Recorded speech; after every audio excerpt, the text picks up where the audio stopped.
નમસ્કાર, star India TV ન્યૂઝમાં આપનું હાર્દિક સ્વાગત છે। આપ જોઈ રહ્યા છો સ્ટાર ઇન્ડિયા ટીવી ન્યૂઝ, સત્યની વાતે સત્યની સાથે। પ્રેરણા સંકુલ આધુનિક શિક્ષણની સાથોસાથ નૈતિક મૂલ્યોના પાઠ।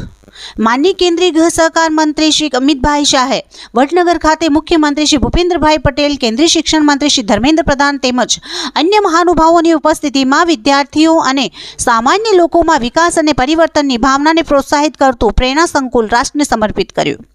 પ્રેરણા સંકુલ વડનગરની ઐતિહાસિક પ્રાથમિક શાળા છે, જ્યાંથી માનનીય વડાપ્રધાન શ્રી નરેન્દ્રભાઈ મોદીની શૈક્ષણિક યાત્રા શરૂ થઈ હતી। 1888માં સ્થાપિત થયેલ આ શાળાને ભવિષ્યની આધુનિક શૈક્ષણિક સંસ્થા તરીકે વિકસિત કરવામાં આવી છે, જેમાં નવી ટેકનોલોજી દ્વારા શિક્ષણ અને નૈતિક મૂલ્યોનો અનોખો સંગમ છે। Star India TV news Olpad reporter Harikrishna Bhatt, જિલ્લા સુરત।